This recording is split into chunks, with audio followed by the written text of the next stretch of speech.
नमस्ते दोस्तों, स्वागत है आपका हमारे चैनल पर। आज मैं आपको एक ऐसी कहानी सुनाने जा रही हूँ जो राजा रानी, प्रेम, दुख और रहस्य से भरी हुई है। यह कहानी है राजा किशनराज और उनके बेटे सभ्यराज की।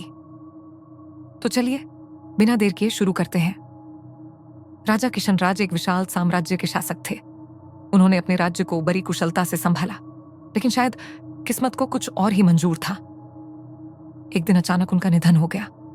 उनके बाद उनकी गद्दी उनके इकलौते बेटे सभ्यराज को मिली। सभ्यराज युवा थे, लेकिन अपने पिता की तरह ही प्रतिभाशाली। कुछ ही समय में उन्होंने राज्य की बागडोर अपने हाथों में ले ली। उनकी मां पहले ही स्वर्ग से धार चुकी थी और अब पिता भी नहीं रहे।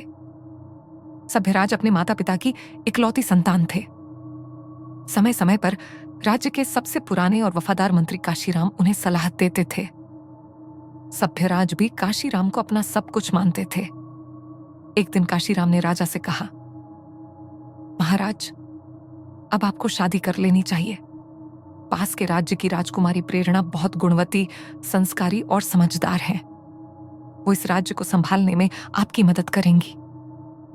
पहले तो राजा ने मना किया, लेकिन प्रेरणा और उनके परिवार के बारे में सुनकर वो मान गए। और वैसे भी प्रेरणा का परिवार पहले से ही राजा से प्रभावित था। आखिर ऐसे राजा से शादी कौन नहीं करना चाहेगा। फिर क्या, बड़ी धूमधाम से शादी हुई और प्रेरणा इस राज्य की रानी बन गई।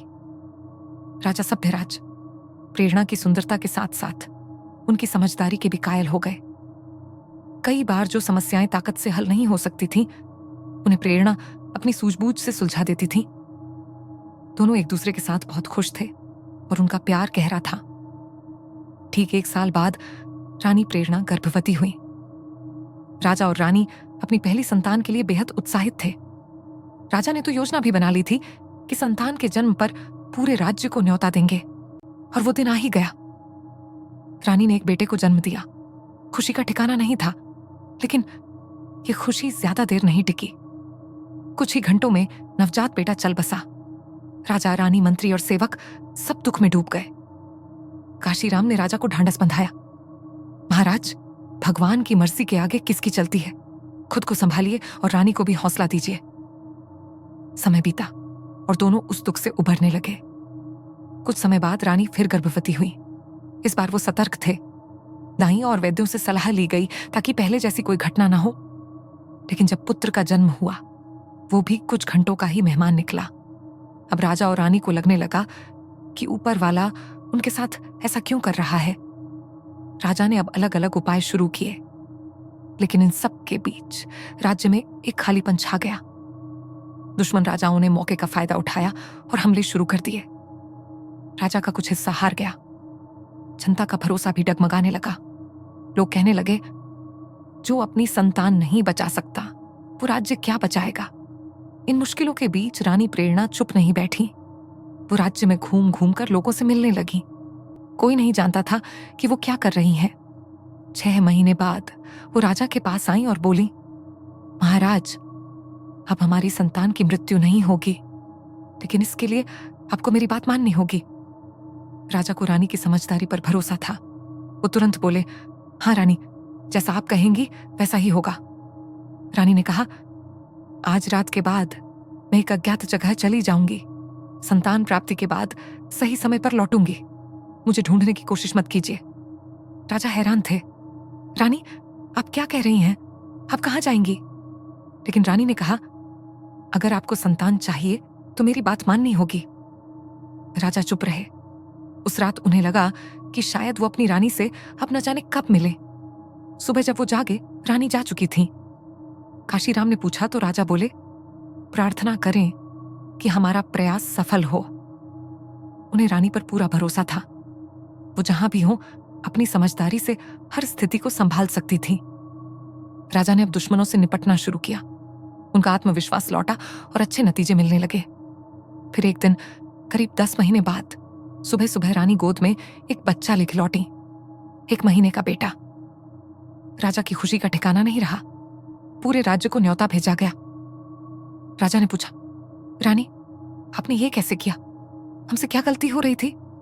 रानी बोली, सही समय पर बताऊंगी, लेकिन बेटे के आने के बाद रानी बदल गई। वो राजा को अपने पास नहीं आने देती थी, कोई ना कोई बहाना बना देती थी। राजा ने पूछा तो रानी बोली, आपने कहा था कि मेरी बात मानेंगे, ये हमारे बेटे की जिंदगी के लिए जरूरी है। 2 साल बीत गए। रानी का ये नियम वैसे का वैसा रहा। अब राजा के मन में शक पैदा होने लगा। क्या ये बेटा उनका नहीं था? क्या कमी उनमें थी और रानी को यह पता चल गया था? ये ख्याल उन्हें सताने लगा। एक दिन राजा ने रानी से कहा, आपने कहा था कि बताएंगी ये बच्चा कैसे जिंदा रहा, अब सच बताइए।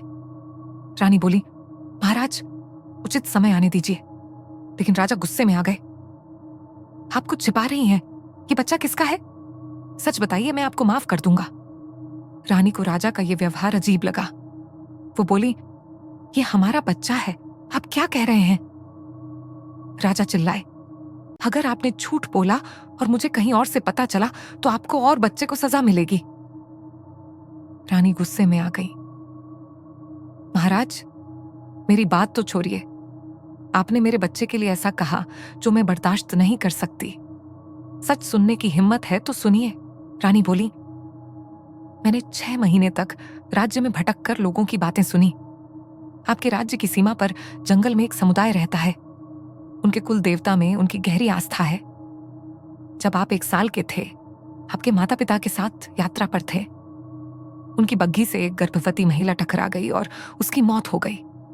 उस समुदाय के प्रधान ने आपके परिवार को श्राप दिया कि अब आपका वंश आगे नहीं बढ़ेगा, इसलिए आप अपने पिता की इकलौती संतान हैं और हमारी संतान भी नहीं बच रही थी।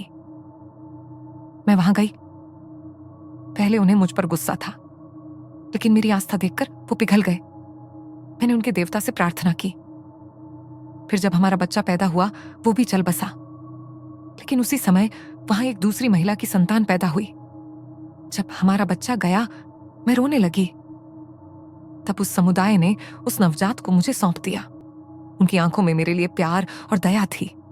मुझे लगा कि हमें माफी मिल गई। मैं उस बच्चे को लेकर लौटी। आप अपनी संतान न बचा पाने से दुखी थे, लेकिन इन लोगों ने हमें अपना बच्चा दे दिया, उस राजा को जिसके परिवार ने उन्हें चोट पहुंचाई थी। मैंने सोचा कि इस बच्चे को प्यार देना ही हमारा प्रायश्चित है। राजा ये सुनकर स्तब्ध रह गए। बोले, मैं आपके माफी के लायक भी नहीं हूं। मुझे अपने परिवार के इस श्राप का पता नहीं था। आपने इतना कुछ किया। रानी बोली, शायद भगवान ने मुझे इसलिए आपके पास भेजा। फिर राजा और रानी उस समुदाय के पास गए, माफी मांगी, उनकी दया स्वीकार की और अपने बेटे को अपार स्नेह देने लगे। तो दोस्तों, ये थी राजा सभ्यराज और रानी प्रेरणा की कहानी। एक ऐसी कहानी जो हमें सिखाती है कि प्यार, विश्वास और प्रायश्चित से बड़ी से बड़ी मुश्किल हल हो सकती है। आपको ये कहानी कैसी लगी? कमेंट में जरूर बताइए। लाइक, शेयर और सब्सक्राइब करना ना भूलें। अगली कहानी तक के लिए नमस्ते।